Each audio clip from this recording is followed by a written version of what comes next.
आज का सवाल बेहद रोचक है कि लोग मुझे क्यों इस्तेमाल करते हैं। क्योंकि मेरी क्लाइंट ने भी मुझसे पूछा था कि why do people use me, right. तो ये सवाल कुछ ऐसा है जो हम सबके जहन में कभी ना कभी आता है। तो मैंने सोचा चलो इस पर वीडियो बना ली जाए। यहाँ पर है why do people use me. 3 card spread मैंने लगाया। तो फर्स्ट कार्ड निकल कर आया, दैट इज 10 ऑफ वॉन्ड्स। जो 10 ऑफ वॉन्ड्स की एनर्जी है वो ये कहती है कि जो आपका नेचर ऐसा है कि लोग सबसे पहले आप पर भरोसा कर लेते हैं। आपका नेचर है ये कि लोग आप पर भरोसा करते हैं क्योंकि आप जिम्मेदार पर्सन हैं। जिम्मेदार होने के साथ साथ आप सिंसियर भी हैं, ईमानदार भी हैं, ठीक है, और पंचुअल भी हैं। हर काम टाइम पे करना पसंद करते हैं। और ये नेचर आप में एक दिन में डेवलप नहीं हुआ, ये नेचर बहुत पुराना है। काफी लंबे टाइम से आप बहुत सारे काम एक साथ करते आए हैं, यानी कि मल्टीटास्किंग है। और मल्टीपल रिस्पॉन्सिबिलिटीज को आप एक साथ हैंडल कर सकती हैं। ठीक है। अ, ये बात सिर्फ इतनी ही नहीं है कि आप सिर्फ मल्टीपल टास्क हैंडल कर पाते हो। आप अकेले ही सब कुछ करने का दम भी रखते हैं। ठीक है, जो भी रिस्पॉन्सिबिलिटी आपको दी जाए आप उस चीज को बड़े आराम से बखूबी उस चीज को निभा देते हैं। सीरियसनेस बहुत ज्यादा है, सीरियसली उस काम को करते हैं। यानी कि आप पर भरोसा किया जा सकता है। और जिम्मेदारियां आपके ऊपर एक के एक बाद एक आती चली जाती हैं। ठीक है, आपको लगता है कि चलो बस इतना ही काम था, ये हो गया। वो काम खत्म नहीं होता, उससे पहले दूसरा काम आपके सर पर आ जाता है। फिर आप सोचते हैं कि सब ठीक हो जाएगा, बस इतना ही तो काम था। लेकिन होता इसका बिल्कुल उल्टा है। जितना आप करते हो उससे दुगनी रिस्पॉन्सिबिलिटी बिना सपोर्ट के आपको मिल जाती है। और ऊपर से ये भी कह दिया जाता है आप तो कर ही लेंगे, पहले भी तो आपने किया है। हम आपको बहुत अच्छे से जानते हैं, आप ये सारा काम कर सकते हैं। लेकिन होता ये है कि इस प्रोसेस में जो आपको मेंटल स्ट्रेस मिलता है, जो आपकी फिजिकली हेल्थ गिरती है, वो किसी को नहीं दिखाई देती। ये कार्ड ये भी दिखाता है कि आप ओवरबर्डन हैं, पहले से ही ओवरलोडेड हैं और अपनी हेल्थ के साथ कॉम्प्रोमाइज कर रहे हैं। ठीक है, आप चाहें या ना चाहें आपको ये काम करना होगा। इस तरह की एनर्जी ये दिखाता है ये कार्ड। अब देख लेते हैं सेकंड कार्ड क्या कहता है। तो सेकंड कार्ड हमारे पास आता है जो कि कौन सी एनर्जी ऐसी है इम्बैलेंस है जिसकी वजह से जो 10 ऑफ वॉन्ड्स आया है इसकी वजह से कौन सी एनर्जी आपकी इम्बैलेंस हो गई है।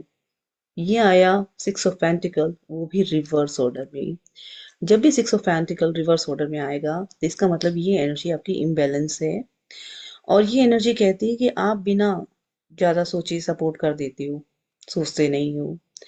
कई बार दूसरों की मदद लोग नहीं मांगते आपसे मदद, लेकिन फिर भी आप आगे जाके उनकी हेल्प कर देते हो। आपको इसके बदले में कुछ नहीं मिलता, ठीक है, फिर भी आप मदद करते हो। और आपको मतलब कि आपका देना आपकी हॉबी बन चुकी है, ऐसा लगता है। और लेकिन आपको जब जरूरत होती है, जब सामने वाला उतनी हेल्प आपकी नहीं करता, इससे होता ही है कि आपकी एनर्जी, आपका टाइम, आपके रिसोर्सेस आप दूसरों के ऊपर वेस्ट कर देती हो, दूसरों के ऊपर यूटिलाइज कर देती हो या दूसरों के ऊपर स्पेंड कर देती हो। आप कुछ भी कह सकते हो यहाँ पर।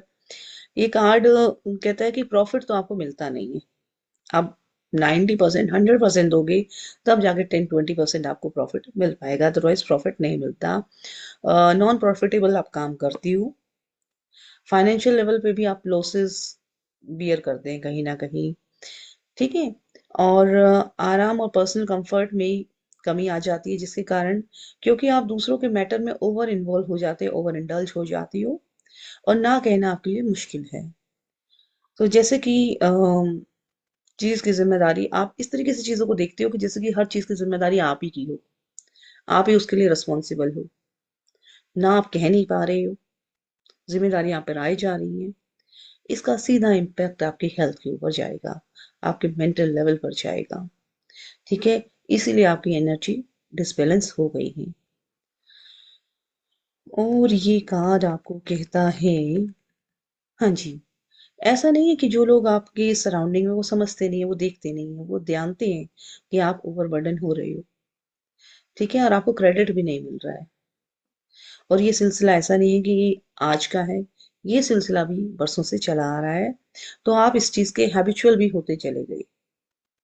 आपने महसूस आज किया इसलिए आपको ऐसा लगता है, लेकिन ये सिलसिला काफी पुराना है कि आप खुद जाकर आगे से जिम्मेदारियां ले लेते हो और जिम्मेदारियां आपको मिल जाती हैं और वो नॉन प्रॉफिटेबल होते हैं, उसमें आपको कोई प्रॉफिट नहीं मिलता। अब देख लेते हैं थर्ड कार्ड हमारे पास क्या कहता है। थर्ड कार्ड वैसे तो आपको बताएगा कि आपको क्या करना चाहिए, ठीक है।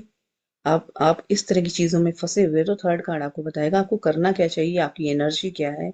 और ये आया 8 नंबर का card, that is strength. Major arcana का कार्ड यहाँ पर आया है। तो मेजर आर्काना का कार्ड जब भी आएगा तो कुछ ना कुछ आपको बड़ा बताएगा, ठीक है। ये कार्ड बताता है कि वास्तव में जो आप हैं, आपकी डिटर्मिनेशन, आपकी विल पावर बहुत ही ज्यादा स्ट्रांग है। एक तरफ आप इतने सॉफ्ट हैं, इनोसेंट हैं कि लोग आपसे कुछ भी काम करवा लेती हैं, दूसरी तरफ आप उस जब काम को करने लगती हैं, आपकी डिटर्मिनेशन बहुत ज्यादा स्ट्रांग है, विल पावर बहुत स्ट्रांग है, आप पीछे नहीं हटती हैं। ये चीज भी दिखा देता है। तो यहाँ पर आपको कहा जाता है कि आपको अपनी लिमिट सेट करनी पड़ेगी हर किसी के लिए, ताकि हर कोई आपसे एडवांटेज ना उठा सके। क्योंकि स्ट्रेंथ कार्ड है, तो लाइक अ लॉयनेस, जैसे लॉयनेस बहुत स्ट्रॉन्ग स्ट्रेटेजी बनाती है जब भी वो अपना शिकार पकड़ती है, ठीक है। लॉयनेस को ही कहा जाता है, बहुत जबरदस्त शिकारी होती है वो।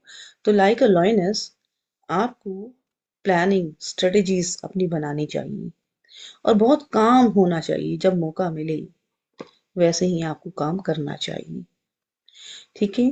हर सिचुएशन को बहुत सोच समझ के आपको टैकल करने की जरूरत है। हर्डली डिसीजन मत लीजिए, पेशेंस बनाइए, एनालाइज कीजिए सिचुएशन को, and don't become a open book to everyone that everyone बड़ी एबल टू रीड यू, ठीक है। ओपन किताब होने की आपको जरूरत नहीं है, हर चीज दूसरों के साथ शेयर करने की भी जरूरत नहीं। Keep a distance. जब आप डिस्टेंस बनाएंगे, लर्न टू से नो, एवरी टाइम आपको अवेलेबल नहीं रहना है लोगों के लिए। अगर इस तरह का एटीट्यूड आप में आ जाएगा तो लोग आपको कोई भी ड्यूटी डेलीगेट करने से पहले, कोई भी काम देने से पहले 2 बार सोचेंगे। ये इस कार्ड की रीडिंग है, सारांश है। तो कुल मिला के ये कार्ड कहता है कि ओवरऑल अवेलेबल नहीं रहना है हर किसी के लिए, अपनी स्ट्रेटेजीज, अपनी प्लानिंग किसी के साथ शेयर नहीं करनी है। फाइंड यूर ट्रू स्ट्रेंथ, और अपनी स्ट्रेंथ को अपने बेनिफिट के लिए आपको यूज करना है, राइट। Thank you. यही थी इस कार्ड की, इस प्रॉब्लम के सॉल्यूशन थ्रू दिस स्प्रेड।